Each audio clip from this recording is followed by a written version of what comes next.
Hey guys, welcome. Muskie Road Rules Podcast, episode number 235. Guys, thanks for listening. Thanks for tuning in. You know what? We love everyone listening to this podcast every week, each and every one of you. And you know what? If you got a friend, if you got a neighbor, if you got somebody you don't like and you don't like us either, send them our podcast. You can always do that on iTunes or on Spotify. All you got to do is type in Muskie Road Rules Podcast and hit subscribe, and we will come to your smartphone or mobile device every weekend. Today's podcast is brought to you by Drifter Tackle. Guys, Drifter Tackle, not only do they make great products like the Original Believer and the Stalkers, they also own the ERC series, which is the Hellhounds, the Triple D, and the Pearson Grinders. They also have a great series of nets. I've been using the Drifter nets, the XL and the Double XL Predators for a long time. Check them out at driftertackle.net. And they're owners of the Muskie Mayhem, or the Muskie Mania tackle series, which is the Ernie, the Bert, and the Jake. Kevin, do you know anything about a Jake? I'm going to tell you what, Jake hunts. Jake hunts. Yeah, you know him by Jake. Other people might know him as a minnow bait, but you know him by Jake personally. And make sure you check. He's my friend. He's your friend. Well, Jake's been very good to you over the especially last weekend. And also maker of Senate Tackle and Loki Lure. So check them out at driftertackle.net. Guys, on the line right now, the PMTT at Cave Run Lake just happened last weekend.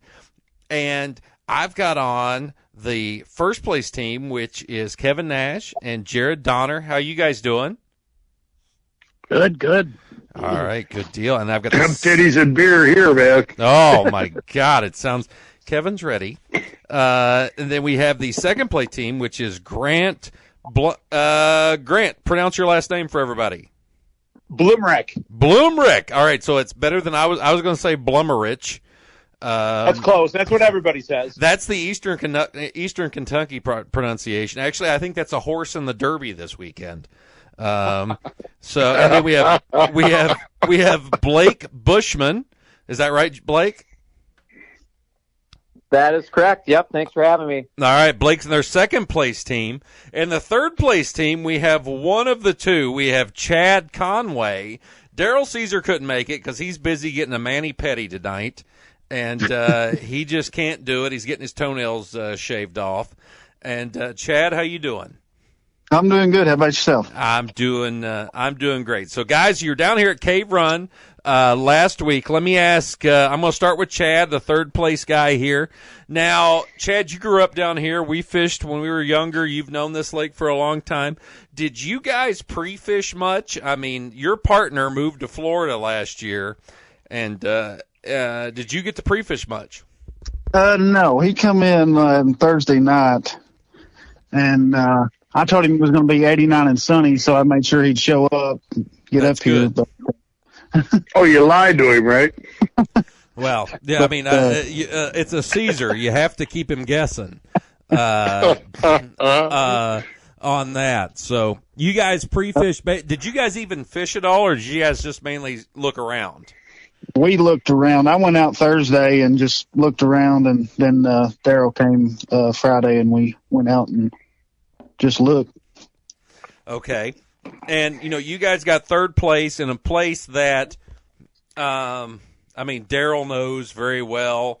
And had you ever caught fish in the marina before? No, I fished there a bunch.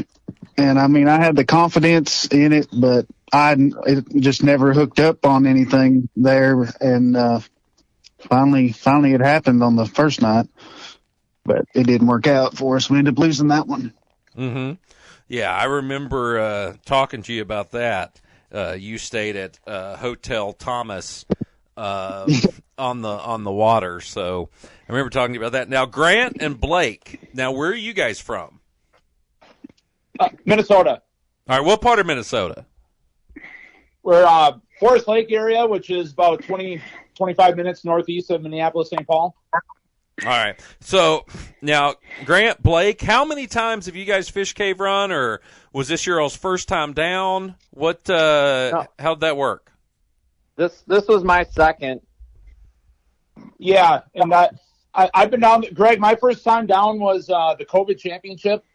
Okay. So October 2020, and then I've been coming down since every spring since. So that was my fourth trip down, third in the spring.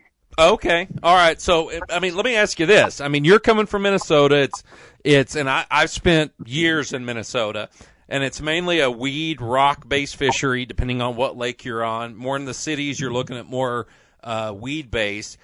And when you came down in the fall of 2020, you thought, well, it's kind of like a Minnesota lake as far as because there's weeds everywhere. Right. And so what did you think when you started coming down in the spring and you're like, where are the weeds?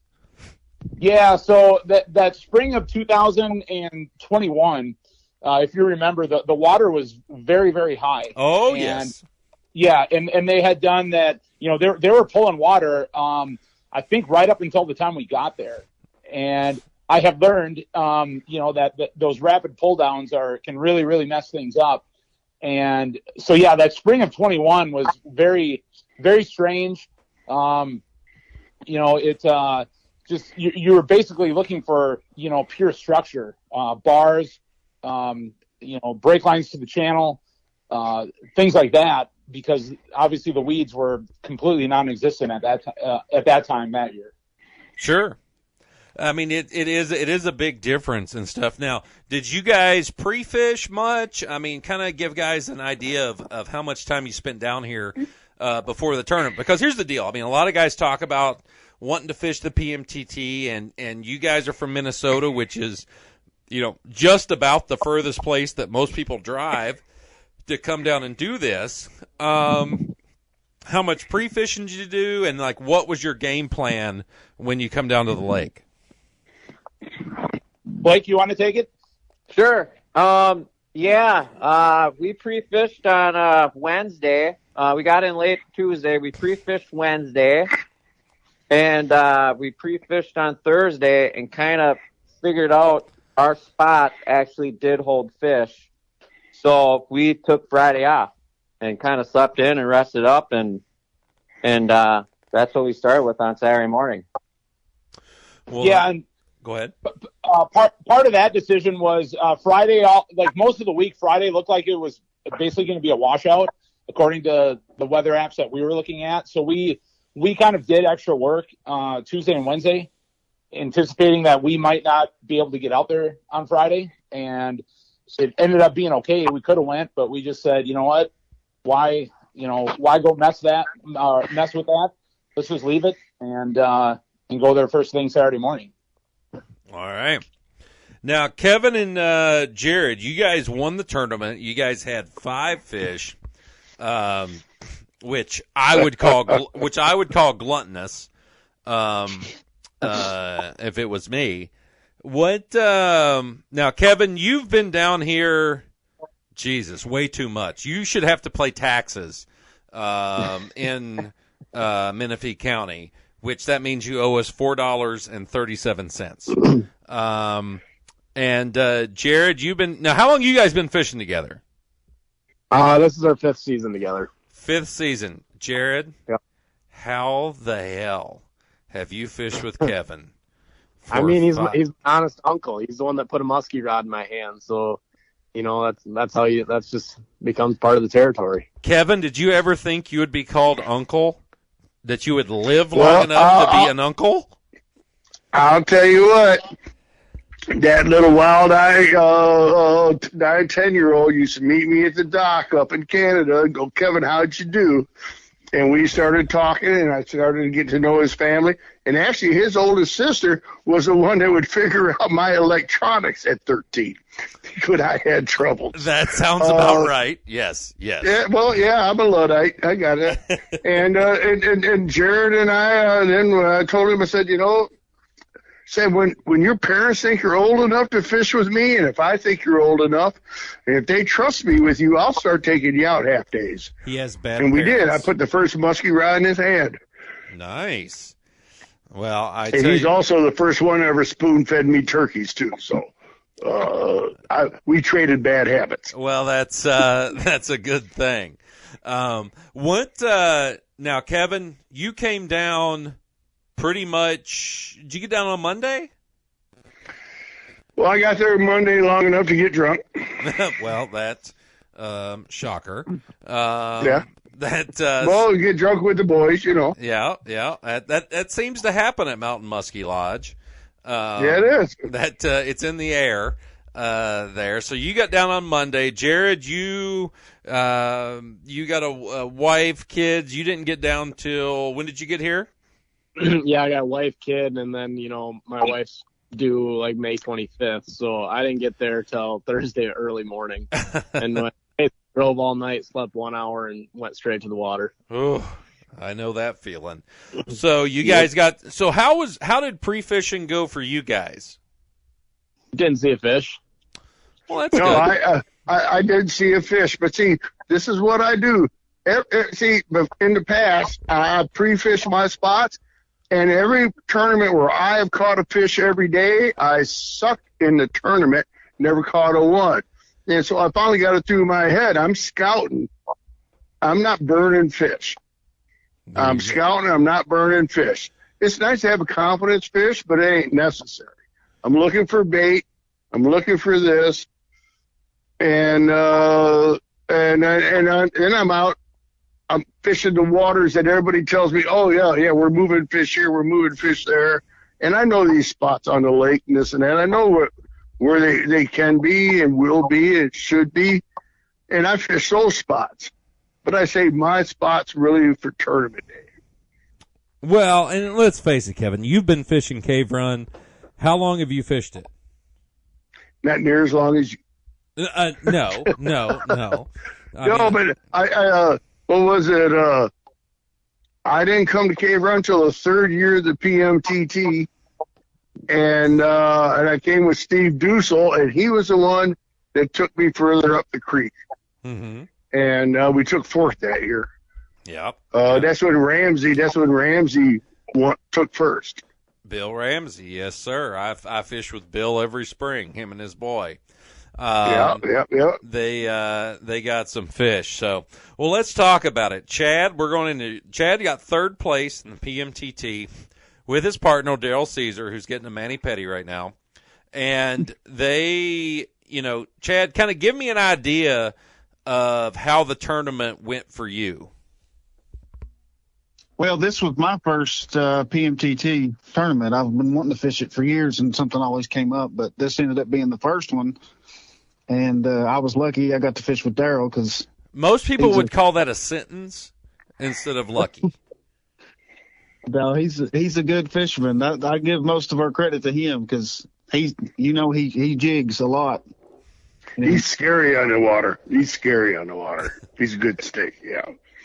I've done some jigging, and it's a mental game. And I don't know. I had the right mental attitude. I was ready to. I didn't care if we jigged all day. I wanted to do it, and that's what we did. And first day we jigged all day and didn't have nothing till about 3 or 3:30 in the evening. I got that one bite, and it hit kind of high it didn't really hit on the fall, and I just missed it. It stayed on for just a second, and before we could even get the net, it already popped off. And we were both pretty wore out that day. Our arms were screaming at us, but Chad, it was a lot of fun. You're 31 years old. Your arm was screaming at Daryl is 60 a lot. And I'm a state worker. You're a state worker, so you're used to leaning on a shovel. I understand that. That's what people say. Yeah, or watching holes. You have to hire at least 4 state workers to dig a hole. One to watch, one to complain, one to stand on the shovel, the other one to lean it. That's I know how that goes.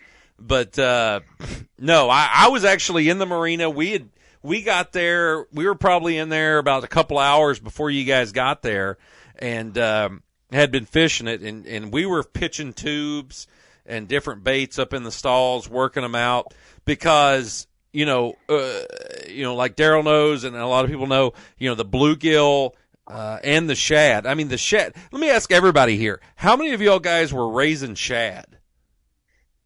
Had shad follow in your baits?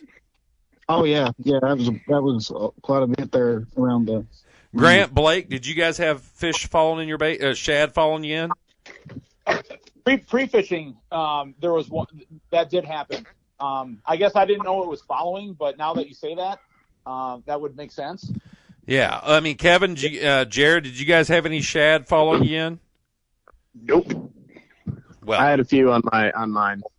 Obviously they're probably not following a 10-inch bait. Well, hey, every fish has rape on its mind at one point in time. I mean, they all go down the dark side.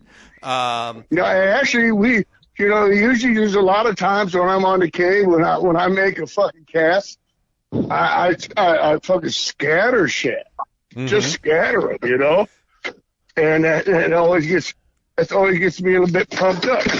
Well, I tell you, I mean, we raised a lot of shad in the tournament. I mean, literally, if it was a shad raising tournament, y'all would have been skunked. Because, I mean, there was a lot of places we fished that, just had a ton of shad falling. I think we're actually just getting into the shad spawn. Probably going to happen here in the next week. The water temperature has dropped since the tournament because of we've had some cool weather here. And so the water temperature has dropped a little bit. But so Chad, so on the first day, all you had was a lost fish. Pretty annoying. But now let's talk about the second day. You guys came out and you guys got fish pretty quick. So kind of tell us what happened then. Well, we debated on where to go that morning when we actually made a decision whenever we passed the no wake buoy where we were going to go. Paper, rock, scissors. Yeah, we didn't have a clue where we were going to go, and we kind of both agreed on heading to the marina. So got out there, and there was already somebody in there, so we decided to fish another part of it. And we wasn't in there 30 minutes to 45 minutes, and we got the first one, and everything went smooth with it, and got it took care of, and started back again, and it wasn't 15 minutes later, got the other one. And it was like a little feeding window, because I think we caught those fish around the same time that Kevin had theirs. I don't know if it was a feeding window or... Definitely, it was right around that same time. Because I know on the second fish, we had a hard time getting a hold of Tim, because I don't know, he may have been on the phone with Kevin, because he was catching like 19 fish at the time. Exactly. When I think of Kevin, I think like the Saturday night on the Muppets, the guy that throws fish.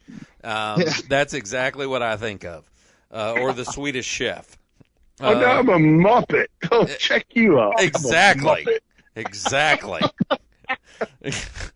What?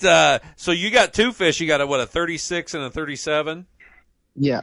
36 and a 37, and you had those fish before 8:15, 8:30 in the morning? Yeah, I think that's around the time it was. On Sunday, right? Yeah. All on Sunday. So did you guys it was before the wind hit. Yeah, because the wind really picked up on Sunday. I mean, it was pretty much flat calm Sunday morning when we started, and then probably 8:30-ish is when the wind really kicked up out of the west-northwest. And did you guys do anything after, the wind really kicked up, or? No, after that we didn't do a thing. We even went to the... Are you there? Get out of the bit. Can you hear me? Yeah, I got you. Okay. We went to get out of the wind because it was kind of hard to control the boat with the wind hitting right into us, and we didn't have nothing the rest of the day. Hard to jig a spot when you're blowing all over the place, ain't it? Oh yeah. It was. I give you guys credit. I could never stick with that bite ever. I have tried. Daryl's a beast. Daryl's awesome. I can't. He scares me when he's on the water. He can hang with that jigging bite, I tell you. The thing with jigging, and I don't know, the guys on here tonight, how many people do it. We do it a lot down here. Grant, Blake up in Minnesota, have you ever tried the jigging, doing the vertical jig and bite? Yeah. Yeah. We've done it up here, and it's successful up here. Yeah, Yep. but I mean, it's something you got to kind of have confidence in. Correct. Because 100%. you feel really, I mean, I stumbled onto it here in 2012, and it was literally just kind of a stumbling onto it. And it's something that if you're going to do it, you got to kind of commit to it for a while. And you feel pretty dumb at first, but it does work, and it's amazing what it can produce. Well, Greg, it's just like any pattern. You know how stupid I feel twitching a 10-inch jig for 5 hours looking for one bite? I have pointed at you on the water with people going, look at that dumbass. He's over there see? twitching like crazy. Yes. No, trust me. I tell you what gets me through it. That helps me kind of keep my mind there is Gummies. I watch my electronics the whole time that I'm jigging, and it's neat to actually feel the bait hitting what you're seeing on the screen, and it just helps you learn your electronics better. No, it does. I mean, that's the thing. I mean, and I think that's a lesson that everybody can learn with their electronics is if you can see it on there and actually feel it, it does make you have a little more confidence and predict kind of what's happening. I definitely agree with that, and it's a big part of it. So, you guys, you got the 2D sonar. Whenever it looks like a heart monitor, it's just it's just neat being able to watch it. Yeah. Heart monitor, that's cool. I mean, that's the cool deal. So now Grant and Blake, tell us kind of how the tournament went for you guys. So Saturday morning we take off, everybody's ready. Kind of how did the morning go for you guys? Yeah, so right out of the gates, we went to our prime spot, and I don't know, it was probably the first 3 hours or so we did not see anything. We pounded that spot, and finally it was just, you could just sense that the fish, they were not coming up for anything. They were not coming up for slower moving baits. They were not coming up for quicker moving baits. Nothing. So then, now let me interrupt you here real quick. Now you're saying the fish weren't coming up. Are these fish you're seeing on the graph, or are you just going by the reaction from follows? Probably just a hunch. Just a hunch. Yeah. But let me ask you this. So in pre-fishing, did you raise any fish? Did you see many fish? We didn't see many. We had one follow, but like our primary area, we had one come to the surface in porpoise, like literally like right next to the boat. So we knew there were fish there. Sure. And that was good enough. I mean, that's just as good as a follow. It's like, okay, there it is. They're here. So confirmation, that's exactly what we're looking for. And so, yeah, there was just no reaction from them. And that was through the prime Moon Underfoot major, I believe it was. Yep. And, nothing was showing itself. Yeah, we had a major basically from 8 a.m. to 10 a.m. on Saturday morning. Yeah. Yep. So then Blake made the call to go deep, and I'll let him take it from there as to what happened. Yeah, I mean, I was trying everything too. We were both kind of flying high in the water column, and I started rifling through the tackle box, and I grabbed a Cisco Kid, and it was the first cast. I got balled up in the weeds. A Cisco, yep. Did you pick it up and like blow dust off of it? Pretty much. I mean, come on. I mean, now here's the deal. I love Suics and all that. I know Suic owns Cisco Kid now, but let's face it, Cisco Kid is an older bait. God knows how old that is. Yeah. I mean, it's great. I mean, but most people, when they think Cisco Kid, they're like, well, I can clean my windshield with that. And so, it was a great bait. It was something that has been made forever. And I mean, I personally don't have one in my tackle box, but they've caught fish for years. And so, why did you pick up that bait? Well, okay, so I mean, that lure has been hanging in my rafters for years and years and years. And I just remember last year, Well, at the award ceremony, and they said like 9 out of the top 10 caught all their fish on white lures. So I grabbed all my white lures, and that just so happened to be one of my a white lure. I grabbed that lure not because of the lure, but because it was white. Sure. So anyway, so I threw that thing on, and I'm trying to get down to the weeds, and I got down to the weeds, and I got in the weeds, and I was trying to jerk it out of the weeds, and a giant ball of weeds came to the surface, and it's literally floating like 15 feet from the boat, and I slacked line, yanked it twice to get it out of the ball of weeds, and a muskie engulfed it as it came out of the weeds. Nice. So like Santana's song said, Cisco Kid is a friend of mine. That's right. That's All right. right. So Nice. it was Good kind job. of, That definitely is a Kevin reference right there. That is a Kevin reference. Well, that's what you get for inviting me out here, Greg. Exactly.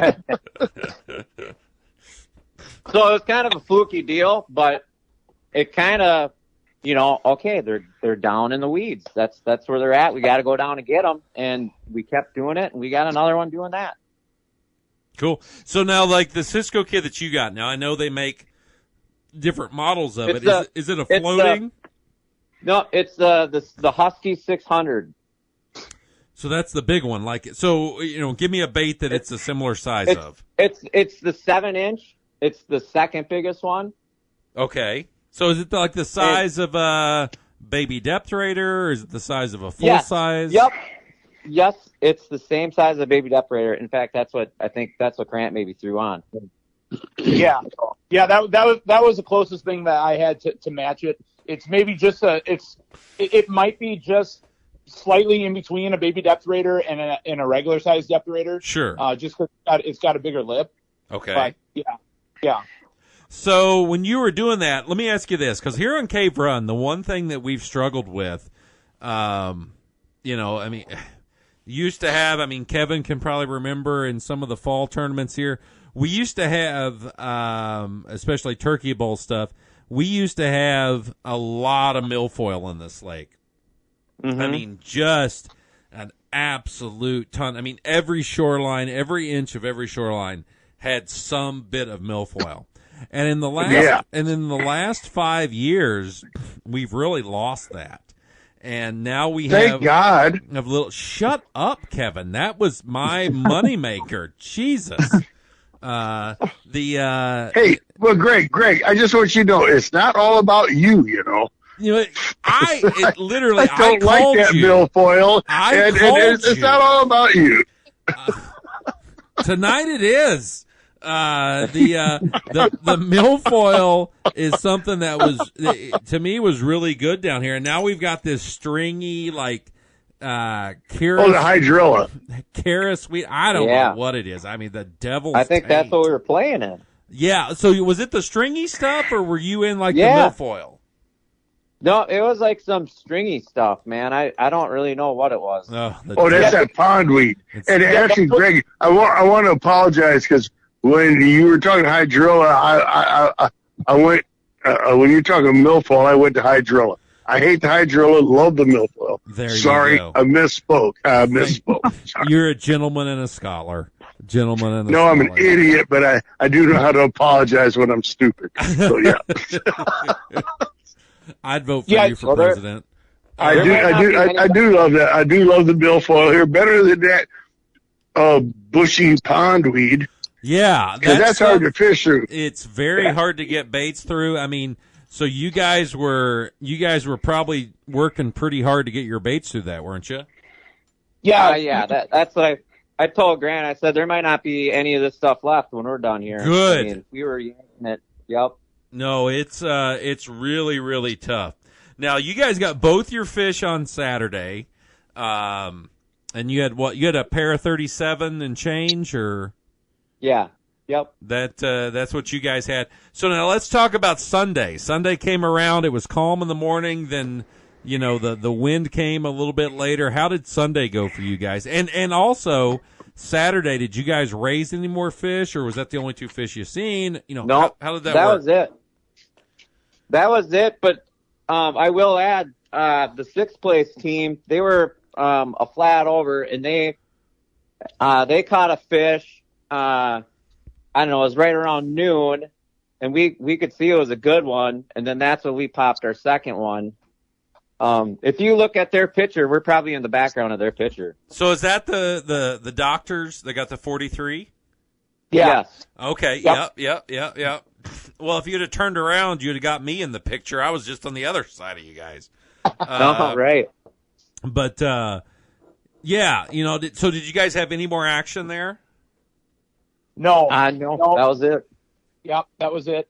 For the rest of Saturday, and then Sunday too. There was nothing. We stuck it out there for the bulk of the day on Sunday until about an hour, maybe an hour and a half left, and then we bailed and went to another spot where we had a follow pre-fishing, and really, Greg, I don't think that that spot was holding a whole bunch of fish. I think potentially, it maybe had just those two or maybe a couple more that we couldn't get to go. So it's not like they were loaded up there. Especially with the bites seemed to be a little better on Sunday, just, with more fish caught compared to Saturday, the longer day. And we didn't see anything. So I guess we made the most of our two chances, and that's we're pretty happy with that. Sure. No, I totally get it. So, all right. Well, let's go to the big cheese, the head honcho, Jared Donner and Kevin Nash. All right, you got to spill the beans now. What, Kevin? What, Jared? Jared, I want you to talk first because Kevin. What did you guys do? I get that, Kevin. I 100% want Jared to talk first. I don't have a Rosetta Stone for Kevin. Let's. What is Jared? How did you guys approach on Saturday? Well, Saturday we started out with what our normal milk run would be down on the cave, and we fished the spot that we caught, a few of our fish, and nothing. Didn't see anything. So we made a move, went closer to the main lake, and then I was casting, and Kevin was, getting his rod ready. I'd put the trolling motor in already, and all of a sudden I make a cast out deep, and I hear him, basically his bait hits the water, and all of a sudden he's got one, and I go, you gotta be kidding me. There's no first cast on the spot. And he didn't say it that way, trust me. Yeah. I thought it was a little different. And then, I netted it or whatever. Obviously told Kevin he's my hero because, to me, he's a legend down there. So he did legendary things, boated that fish. That was around 10:10. And we fished that entire area, nothing. And I kind of said, I was like, I think we just need to move, get some fresh water. And we made another move, and we were going to a spot, boat was on it, so we decided to go to the other bank, and it was rather quick. Kevin popped another one. About 15 casts, 20 casts into it, right? Yep, about 20 casts into it, and that was the big one. And all right, so no, you're not going to get away from it that easy. Let's talk about how that big one was caught. Literally, not by Kevin, but by you. Well, I hooked it, but he saved it by hand grabbing it on the outside of the net after he got rolled up in there. So the kid was King Kong. I'm telling you what, I was thinking, man, someone's got to grab this fucker, and before I could, he was right there. And this is the pro wrestler he was. The college wrestler. He just went right in there and goes, I got it. And he had a grip on it. I got it. He goes, give me some hook cutters. So we started cutting hooks. Kid's awesome. The dude's awesome. So how did the fish get out of the net? I mean, let's talk about that. Because, we got a lot of new guys that listen to this, and fish do a lot of weird stuff in the net. Trust me. I've been a part of the good, the bad, and the oh shit. And it was I was gonna say, kind of like my approach was. fish dog deep right away, bigger fish. It kind of came up. It was away from the boat. I probably reached out way further than I should have with the long-handled net that Kevin has. And, I mean, I had it, like, dead center in the net, and then Jake Bake caught the middle of the basket. Fish started rolling, and before you know it, I couldn't control it, and it was 3/4 of the way in, then the rest of the way out.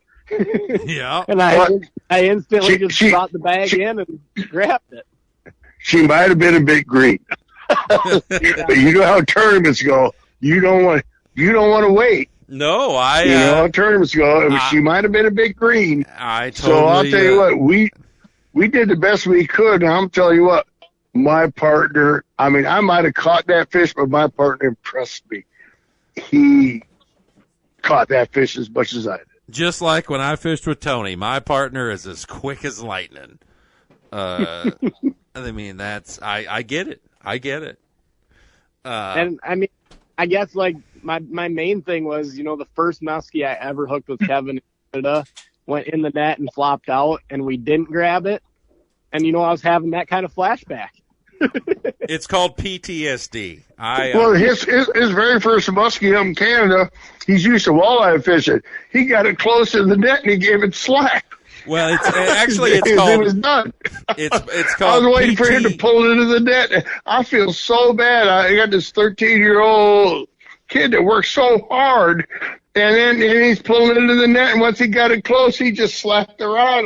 I'm trying to stab at it. And I felt so bad. I still feel bad about that, Jared. It's basically it's PTKD, post traumatic Kevin disorder. That's why you went to grab it. Then, so, you know. Oh, let's get that one out there. Thanks, Greg. PTKD. That should be a hashtag. Here's the most awesome thing that happened though. There was a bank fisherman there. And he gave us 100% commentary on the whole thing. Oh, well, that's good. I love to have an Al Roker or a Bob Costas, you know, not when he bites a hooker, but Bob Costas just yelling and commentating the whole deal. Well, and then, Greg, it was what Jared? It was after I got done heavy breathing and we took care of the fish. And I hit my oxygen can, this and that. What was it, like 5 casts later for the next one? 5 casts later, he hooks up, and this guy on bank screaming, "He's on fire! He's on fire!" That gave us 3 on frickin' Saturday. Yeah, you guys come in on Saturday, 3 fish. You know, I mean, literally everybody I talked to was like nothing. And then all of a sudden at 4:15, I get a text from Tony Grant. Kevin got 3. I go, mother. And that's, and I'm just like, well, that doesn't surprise me because Kevin, I mean, bottom line, Kevin, you don't have to tell the spot. I don't care. But we had talked about it, on Tuesday night. And you said they're going to be here in spawning. They got to come through here. And was that kind of your thoughts? And it also told you I'm going to pick it apart. Yep. I totally get that. Now, so Sunday morning, you're in the lead. I'm sure you're like a cat shitting razor blades. Well, I'm like a cat in a dog pound, actually. Yeah, and you're nervous as shit. So, Jared, was your partner nervous? Oh, he was definitely nervous. He goes, as soon as we're going through line, he goes, "Dude, I got major butterflies right now." And I said, "Well, we just got to do what our thing is. You know, start fishing. Don't worry about it. We can't control the other people." That's the way. That's bottom line. The way it has to be. And then what happened, Jared? And we pull in, and bank fisherman has, a fish and told us that, well, yeah, they're in here. I got one. And the bank fisherman had one? Yeah, the bank fisherman had one. On a stringer. Oh, well, that's good. That one went for a car ride. That one went for at 42 inches, no longer here. Well, hey, everyone needs a belt. That's right. Jesus Christ. But then it was like I had maybe 20, 30 casts into the day, and there it is. Got it Right away. And then I got our bumper fish, and then we turn around and we work up down that roadbed and this and that, and all of a sudden Jared goes, because I told him about that roadbed, and he started seeing it, and he started believing in it, and next thing you know, he goes, got it. I go, all right. So that was our fifth fish. So you guys had 5 fish. So, Kevin, we all know that you are a 10-inch Jake fanatic. And Yes, sir. It's definitely one of your confidence baits. It's one of your baits that, that just is absolutely produced for you all the time. So let's talk about this real quick. Yes, sir. You work that bait. How would you tell someone if they're just getting into muskie fishing, or if they're wanting to get into fishing the way that slow, methodical? We know that's part of your game. How do you work your twitch baits? All right. Well, I'm going to start with the fact you got to have the right rod. You cannot fish a 10-inch Jake with a buggy whip. I have a 7-foot, 9-inch 4X heavy rod from Drifter Tackle. Not Drifter Tackle, sorry, Fever River Tackle. The Jake's from Drifter. How much? But yeah, it's a Fever River Tackle rod. And this technique is sponsored by what tequila company? Well, no, but anyway, Fever Rods makes my rods for me, and he made me a custom. Now, Greg, you gave me my first 4X heavy years and years ago, if you remember right. I did. Yep. And then after that, I bought a 4X heavy from St. Croix up on the Bemidji Championships. They had them on sale. Mm-hmm. And that one worked out good for me, but I had Fever River rods make me a 4X heavy with a fast tip.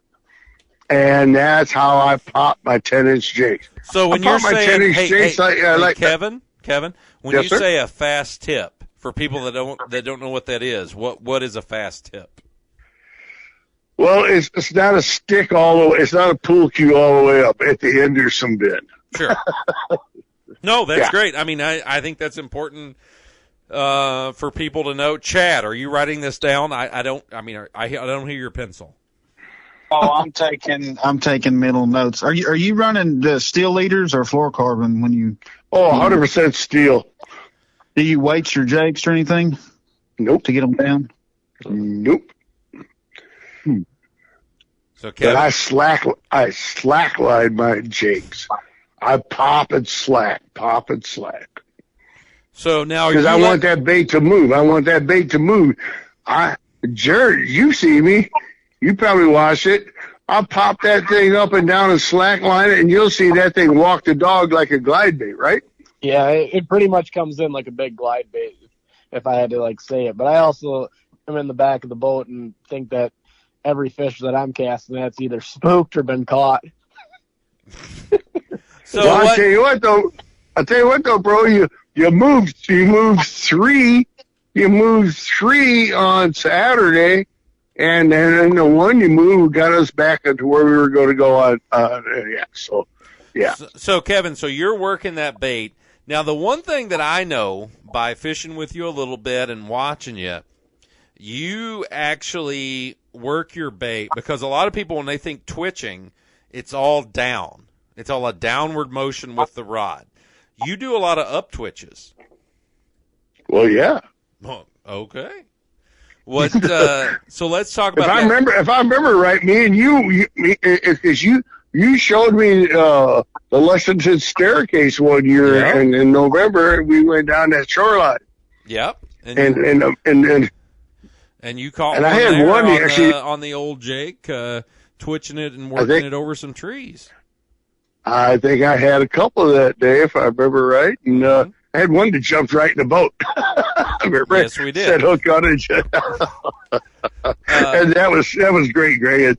Thanks, man. See, you know what makes me a better fisherman is knowing fishermen like you who work together. Oh, and that's the whole thing about the PMTT. I meet so many interesting people. I meet so many good fishermen, and we all compete against the fish, not the fishermen, and we all fish together. And that's what I think is so awesome about the PMTT. And I also want to thank you, Gregg Thomas, because you have showed me good techniques in water too.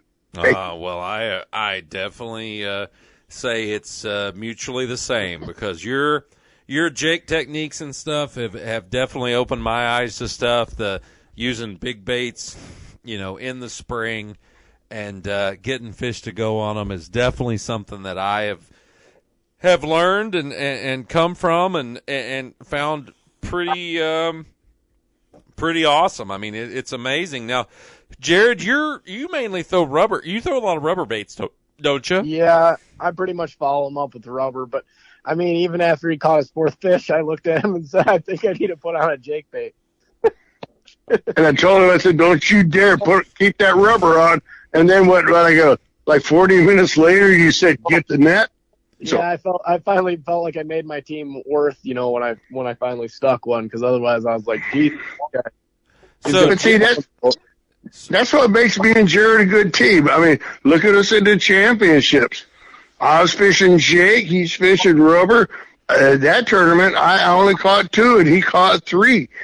He's coming behind me, back up, this and that, and his fucking rubber game is awesome. So what, Jared? What were you? What kind of rubber and stuff were you throwing last weekend? I was throwing a Medusa. He's throwing Trojans. Yeah. Trojans. He's throwing Trojans. There you go. What is that? Sorry. Is that a Medusa? Is that a Medusa with the left tail gone? Well, if he'd been throwing Trojan, he wouldn't have a kid due in May. Well, actually, he does fish a lot of tubes. What? So you were working Medusas. How were you working those? Because I know you guys were fishing timber. You guys weren't really working weeds. How are you working that soft plastic, a bait like the Medusa, around the timber?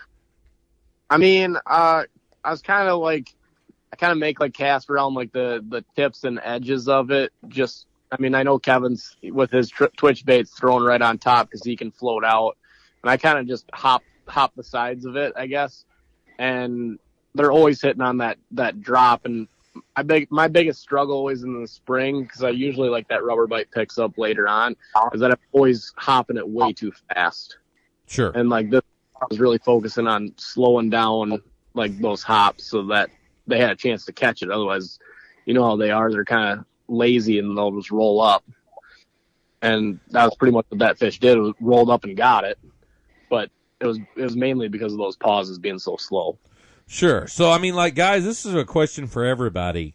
During the tournament, did you find that most of your fish or that you caught came during the pause or during a movement of the bait? Well, I'm a twitch pause guy, and they all came on the pause. And probably what was it, Jared? Like 12 o'clock when I had to swing and a miss. Mm-hmm. When I twitched, when I should have paused. Otherwise, we might have had 6. Well, now you're just getting greedy. Dude, I'm going to get what the universe gives me, because you know how many years the universe has denied me these fish? I know, bud. Now, Grant, Blake, did you guys see the same thing? I'm telling you what, when a girl kisses you, kiss her back. That's all you can do. Aggressive. Grant, Blake, do you believe in that? When a girl kisses you, you kiss her back? Yep, you got to go for it, man. Grant, Blake, did you guys do the same, with the pulling the baits out of the weeds? Did you notice it was a pause bite versus the actual? Yep.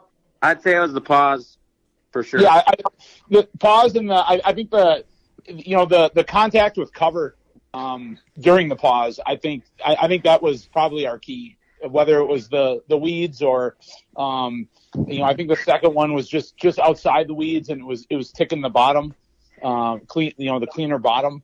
So just something extra to get those things to hit. Sure. Chad, same thing with what Daryl was doing? Yeah, the only problem we had was on the two fish we caught. They all hit right at the top of the pool on the pause. And dude, you didn't have a long way to go to set the hook, did you? No, both that was fish, hard. They went in the net. The Bondi popped off, so we got lucky. Wow. Well, that's pretty cool, and I mean, it's just awesome. You guys, in the tournament, there was 25 fish caught. Out of the 25, 9 were in the top 3. So you guys were definitely doing something right, whether it be baits or areas or something like that. And I could talk to you guys forever as it goes, but I mean, it's just really cool. Top 3 finish in the PMTT. First place, Jared Donner, Kevin Nash. Second place, Grant Blumreich. Is that right? Close. It's good. No, good enough. Blake Bushman, Chad Conway, and Daryl Caesar in third. Just a great deal. And guys, if you want to text us, please send us a text on the Lunge and Lures text line at 606-776-6570. Send us a text. Tony would love to hear from somebody. He gets very lonely sometimes, and would definitely love to hear from him. Jared, Kevin. Where is he tonight, Greg? Tony is probably knee-deep in a bottle of bourbon somewhere, contemplating the universe. Is probably what my man is doing tonight. So, well, I talked to him a couple hours ago, and contemplating wasn't on his mind. So. He was not contemplating much. Well, no, he wasn't. That's the way it goes. So, Jared, Kevin, you got any people you want to mention here? Well, I want to thank Fever River Rods for making my 4X heavy, and I want to thank Drifter Tackle for making 10-inch frickin' Jake.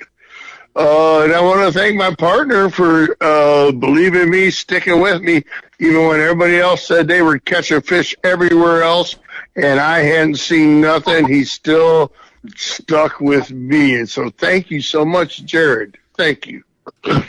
Yeah, I would just say, you got to thank the legend. Everyone knows that guy's known down there, and I mean, I've stuck with him for four springs. This is our first spring fish together, so eventually lightning will strike, right? Sure. Well, even a blind pig gets a truffle now and again, right? Exactly. Well, Kevin, I'm always watching for you, so it's definitely good. Grant, Blake, do you have anybody you want to mention? Yeah, I definitely got to give a shout out to Tony's Mountain Muskie Lodge. That's my fourth stay there, and I've always had a great time with everybody else that stays there. Kevin and Jared, I've gotten to know you guys and a bunch of other of the crew that stays there on an annual basis. And then also too, I'll give a shout out to Jeff Van Remortel and his Muskie Academy. If there's people out there looking to up their knowledge on muskie fishing, whether you're beginner or advanced, it's a great seminar of classes. So check that out. Good deal. Blake, you got anybody? Yep. I'd like to thank Grant for he's being a good captain. Awesome job. And I'd like to give a shout out to my wife. She held the fort down for a week with 5 kids here. So Jesus Christ! Holy crap! What the hell? That's MVP. Yeah, definitely is. So. The hell, Trojan! You folks need to buy a TV or something. AM radio, whatever. Yeah. That's right. My God. Yep. And thanks for having me on. All right, Chad. Yeah, I'd like to thank my wife for the support, because she was home watching a 5-year-old and a 1-year-old, and Daryl, of course, for me getting him out of muskie fishing retirement, got him back in the boat, and I look forward to I guess we're going to Madison, so look forward to that. And hopefully some people will book some trips with Tony and Greg in May, and we'll catch some fish. I tell you what, your partner's awesome on Madison. I've seen him, I think, take a second place there a couple of years ago. Yeah, right next to me. Yeah, your partner's awesome on Madison. You should be very comfortable going there. All right. Yeah, it'll be my first trip up there. Oh, and Greg, thanks for the hospitality too. Well, you're more than welcome to stay at the Gregg Thomas Resort Spa and Casino. It's very exciting. So, yeah. Well, guys, before I shut off here, a couple things I want to mention. We've got our app for Muskie Hunter is not working. If you have downloaded it, delete that. Legally, I think that's all I'm allowed to say. Because, Kevin, have you ever been to court? Well, no, but I've been before the city council before. I've been to court with a DUI, but I've been to city council about parking my gutter truck in my driveway. Well, all right, so imagine that you bought a new gutter truck, and this gutter truck was supposed to be the greatest gutter truck that you ever owned. And it was like, I will help you be a better gutter installer truck. And it turns out to be made by Ford Pinto. And so your gutter truck is actually a pile piece of shit. That, you know what? I didn't say that. I just did. But it's a rough gutter truck. It's well, it's a rough the tires truck. Don't go round and the thing don't run and it can't deliver gutters. It's a piece of shit. It is. But that's me saying this. You know. Yeah. You know what? Sometimes a gutter truck, you just got to give it up. So I need to write this down too. What? Do I need to write this down too? Yes. Chad, don't buy a gutter truck. Don't get involved with a said gutter truck. And yeah, so subscribe to the digital magazine. Go to Muskie Hunter, subscribe to the digital magazine. We've got a lot of good stuff. It's going to come to your devices. I know, trust me, when we send the emails, and I know you want a physical magazine that you can hold, but it just isn't feasible, guys. I know that. I've never been told how horrible I am. But it's getting less. I do like that. But, subscribe to the digital magazine, guys. We're still coming out bi-monthly. We're doing everything. Also, if your wife or your lady friend, or Kevin, if you want to impress the ladies, you know how you can impress the ladies, Kevin? Take it off my pants. Well, only if you're wearing a Muskie Huntress shirt. You can give her a Muskie Huntress shirt. Hey, and that's fly away, fucker. I accidentally loaned you my Muskie Hunter shirt that was a beer can shirt. I don't know what you're talking about. I don't know what you're talking about. I loaned you my Muskie Hunter shirt thinking it was an Indian Point camp. That slips my mind. I don't think. And and here's the thing, you ain't making the beer can Muskie Hunter shirts anymore. Let me write this down. You make the beer can Muskie Hunter shirts, I will buy 2. I will write this down. Beer can. The old beer can Muskie Hunter shirts you used to have. Yeah. I know. I mean, Well, look through your laundry. You got one of mine in your laundry. I don't know if that's totally true or not. Well, no, you borrowed it from me at Eagle. You borrowed it from me at Eagle River at Margie. You said, Kevin, do you got a T-shirt? I thought I was giving you an Indian Point T-shirt, and you gave me a Muskie. I gave you my Muskie Hunter by mistake. Well, and I love that shirt. That was the coolest shirt. That was the coolest Muskie Hunter shirt ever. I will give you a Muskie Huntress shirt. It's low cut. It'll show off the chest hair. I mean, this. No, I want the beer can one, dude. No, it's either that or nothing. That or nothing. Nope. This will get nope. you women. You know, a gold chain, a little dude, bit. I'm 64 years old. I'm 64 years old. I'm missing half a lung. How many women can I disappoint? Well, you need to look for the. I got one I disappoint on a regular basis. I don't need to disappoint more. All right? You just need to look for the lame gazelle, the slow ones. I mean, I'm telling you, I'm the little train that could. I'm huffing and puffing up the hill, man. Kevin, I think he had that shirt on Brody. I think Brody sleeps in that shirt. The dog, yeah, Brody loves your shirt. It fits in great. I wouldn't doubt it, but Brody, that's all right. Greg Thomas has always been good. Brody loves your shirt, Kevin. It's going to be perfectly fine.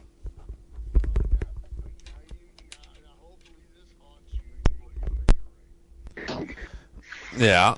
I'll buy the Muskie Hunter shirt because I kind of owe you because that hat I bought, the Muskie Hunter hat for $20, gave me $750 over the years. So. Yeah. It's fine. I mean, we're definitely growing with the digital subscription, guys. So check that out. Also, we got the Mother's Day. The tournament coming up here, the Muskie Hunter Magazine tournament. It's going to be Saturday of Mother's Day. Please sign up. Go to the website, muskiehunter.com. Check that out. Guys, we've got Kevin Donner, or Jared Donner, my bad. That's your porn name. It's when you... Wait, tell you what, though. You know what Salchi and all of them call me when I go down there? What? They call me Kevin Damn Nash. Kevin Damn Nash. Well, let's do this here real quick. What would everybody... Well, it's flattering because it's Kevin Van Dam. There you go. Hey, Kevin Damn Nash. I'm so flattered when they call me that. All right, well, let's do this on the end here, guys. Let's give away our porn name. It's the name of your first pet and the street you grew up on. Jared. Oh, gosh. Shadow St. Rose. Oh, my God. I would watch that movie. Kevin. I'm a Second Avenue guy, and my best dog was Rufus Cosmo Lupus, the 150-pound Alaskan Malamute. And my second one was... So, Rufus Second Avenue. I don't know if that's a good porn name, Kevin. I don't know if that is the best porn name. Grant. Well, I guess that would be Buddy Fair. Buddy Fair. I'd write that. Yeah. What about Blake? I guess mine would be Hansel Jason. Hansel Jason. I could see that. You could be like going in, fixing a copy machine and solving some stuff. Chad? Mine was Doofus Stone Quarry. Doofus Stone Quarry. Nice. On the main stage. I love it. Mine would be take the prize, I'm thinking. Yeah, mine would be Midnight Beaver. So definitely coming in from the lower end. But all right, guys. Hey, we've been on here a while. Thanks for coming on. Congratulations, you guys finished top 3 PMTT. We'll see you guys hopefully at the Madison event coming up here the second week of June. And I will talk to you guys later. You guys have a good night. Thanks, Greg. Thanks. Hey, Jared. Think turkeys. All right. Bye-bye.